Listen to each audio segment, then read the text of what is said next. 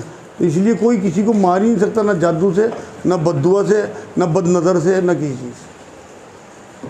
ہاں بیٹے ہیں، ان کا سوال یہ بیاج کیوں حرام ہے؟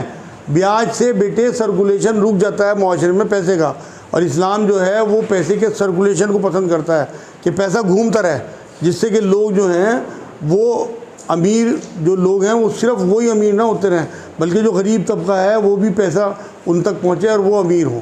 اس لیے اللہ رب العزت نے حکمتاً بیاج کو حرام قرار دے دیا اور بزنس کو حلال قرار دے دیا، جبکہ دونوں میں نفع ہے. لیکن ہر وہ چیز جو اللہ رب العزت نے ہمیں حلال قرار دے دی اس میں ہی اصل نفع ہے، وہی باقی رہنے والا ہے. قرآن میں خود اللہ نے بات کہی کہ میں سود کو گھٹاتا ہوں اور صدقات کو بڑھاتا ہوں، جبکہ بظاہر صدقہ دینے سے پیسہ کم ہوتا ہے اور سود کا مال لینے سے پیسہ بڑھتا ہے. اللہ نے الٹا کہا اس قرآن میں، اس کا بالکل ہماری لوجک کی سمجھ میں بات یہ ہے، جبھی تو میں کہہ رہا کہ ہمیں غیب پہ ایمان لانا ہے. اللہ نے کہا میں سود کو گھٹاتا ہوں اور صدقات کو بڑھاتا ہوں. ہاں بولو بھائی. کیا بننا چاہتا ہوں؟ دال بننے کے لیے کیا کرنا پڑے؟ بھائی ان کا سوال یہ ہے دال بننے کے لیے کیا کرنا پڑے گا. بھائی پہلے انسان ہی بن جائیں ہم، میں تو انسان ہی نہیں بن سکا، تم تو اب دال بننے کے چکر میں. اس لیے میرے حساب سے تو پہلے 5 نمازیں اور اپنے گھر والوں کی بے انتہا محبت شروع کر دو، انشاءاللہ اللہ جو بھی رتبہ دینا چاہے گا آپ کو وہ دے دے گا. ہاں جی. بات پہ آج کل معاشرے میں جب بھی کوئی بات ہوتی ہے، بحث ہوتی ہے، تو مسلمانوں کے بیچ میں کہہ رہے کہ چلو قرآن اٹھا لے تو سچا ہے، یا مسجد میں چلا کر قسم کھا لو مسجد میں چل کر، تو کیا یہ جائز ہے؟ ان کا سوال یہ ہے بار بار قرآن اٹھانے کی بات کرنا، اسی قسموں کی بات کرنا کیا جائز ہے؟ بھائی ویسے تو قرآن اٹھانے میں کوئی حرج نہیں ہے، مگر قرآن کا حامل ہونا چاہیے، اسے پتہ ہونا چاہیے قرآن میں اللہ نے کیا حرام کیا حلال کیا. مان لو وہ تمام حرام کام تو کر رہا، قرآن کی قسم کھا رہا، چلے گی نہیں بات. قسمیں کھانے کے لیے نہیں آیا قرآن، ہدایت کے لیے، ہدی للناس، یہ ہدایت کے لیے آیا، قسمیں کھانے کے لیے نہیں آیا. آپ کوئی سوال کر رہے تھے بھائی، بتاؤ. اگر کسی کے کام میں مان لو کسی نے کوئی کام کیا، اس میں نقصان ہوگا، وہ قرض مند ہو گیا، کیا وہ اس کے لیے بینک سے لون لے سکتا ہے بیاج تاکہ قرض بھی اتر جائے اور دوبارہ کام شروع کر دے؟ ان کا سوال یہ ہے نقصان ہونے پہ بینک سے قرض لے کے کاروبار بڑھائے، کیا یہ جائز ہے؟ حرام ہے بھائی، بالکل حرام. قرآن میں سورہ بقرہ آیت 279، جو سود کا کام نہ چھوڑیں وہ اللہ اور اس کے رسول سے جنگ کے لیے تیار ہو جائیں. آپ کی جنگ شروع ہو جائے گی اللہ سے، جو جتنا کام بگڑا اس سے اور زیادہ بگڑ جائے گا انشاءاللہ. اس لیے بچو، زکوٰۃ لے لو، بھیک مانگ لو، چوراہے پہ کھڑے ہو گئے، دونوں جائز ہیں، لیکن بیاج حرام ہے. ہم اللہ کو خوش کرنے کے بجائے لوگوں کو خوش کرتے ہیں. آج کا آخری جملہ، آخری حدیث کے بعد انشاءاللہ تمام لوگ کھانا کھائیں گے. نبی نے ایک بار یہ بات فرمائی کہ لوگوں کو خوش کرنے کے لیے جو اللہ کو ناراض کرے گا، اللہ تو ناراض ہو گئی، لوگوں کے دلوں سے بھی اس کی محبت ہٹا دے گا. اور جو اللہ کو خوش کرنے کے لیے لوگوں کو ناراض کرے گا تو اللہ تو خوش ہوگا ہی، لوگوں کے دلوں میں بھی اس کی محبت ڈال دے گا. وما علینا الا البلاغ. باقی انشاءاللہ اگلے ہفتے، اور اگلے ہفتے چھٹی ہے.